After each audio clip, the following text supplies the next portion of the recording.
Hello everyone, আসসালামু আলাইকুম। Welcome back to my channel cooking recipes by Amena.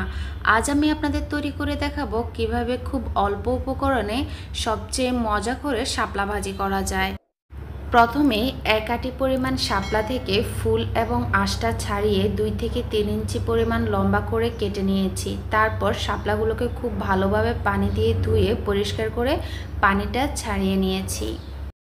এখন চুলাতে একটি কড়াই বসিয়ে তাতে পরিমাণ মতো সয়াবিন তেল অ্যাড করে দিলাম। আপনি চাইলে সরিষার তেলও ব্যবহার করতে পারবেন। এখন একটি বড় পেঁয়াজ কুচি করে হালকা নেড়েচেড়ে কিছুক্ষণ ভেজে নেব। তারপরে এখানে 3 থেকে 4 কোষ পরিমাণ রসুন কুচি অ্যাড করে দেব।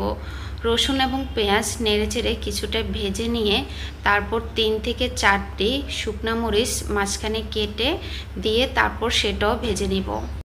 সবগুলো উপকরণ যখন হালকা ব্রাউন কালার হয়ে আসবে এর সাথে অ্যাড করে দেব হাফ চামচের চেয়ে কম পরিমাণ হলুদ গুঁড়া।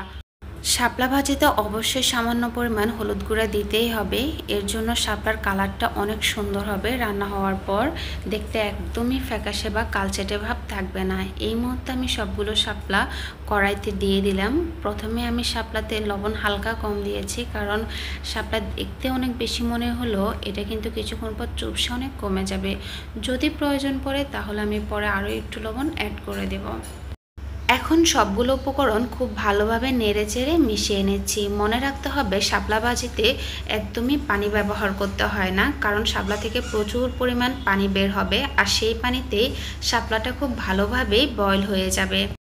তো দেখতেই পাচ্ছেন মাত্র 5 মিনিট বয়ল করে নেওয়ার পর শাপলা কতটা কমে গিয়েছে এবং এর কালারটা চেঞ্জ হয়ে কত সুন্দর একটা কালার চলে এসেছে।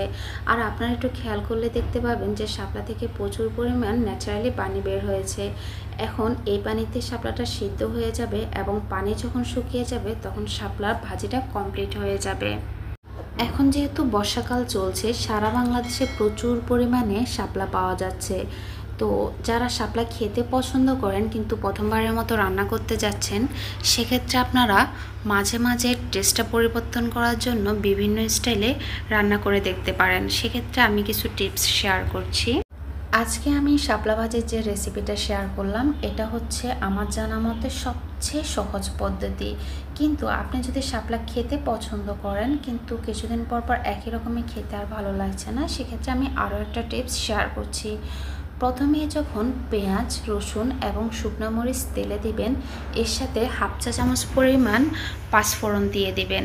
আর রান্নার সকল পদ্ধতি আগের মতোই থাকবে। তো রান্না শেষে যখন শাপলাটা খেতে যাবেন দেখবেন যে এর টেস্টটা একটু ডিফারেন্ট লাগছে। এখন আমি আরও একটা টিপস শেয়ার করছি। আপনি পাঁচফোড়নের পরিবর্তে পেঁয়াজ, মরিচ এবং রসুনের সাথে ছোট যে চিংড়িগুলো পাওয়া যায় সেই চিংড়িগুলো সামান্য লবণ এবং হলুদ মাখিয়ে কিছুটা ভেজে নেবেন। তারপর শাপলা অ্যাড করে একই পদ্ধতিতে ভেজে নেবেন। তো এই রান্নাটার টেস্টও কিছুটা ডিফারেন্ট। তো ভিউয়ার্স, যারা শাপলা লাভার আছেন তারা কিছুদিন পর পর এইভাবে ডিফারেন্ট স্টাইলে শাপলা ভাজি করে খেতে পারেন। রান্না প্রায় কমপ্লিট হয়ে এসেছে। তো এই ছিল আজকের ভিডিও। যদি ভিডিওটি ভালো লেগে থাকে তাহলে অবশ্যই চ্যানেলটি সাবস্ক্রাইব করে লাইক এবং কমেন্ট করে জানাতে ভুলবেন না।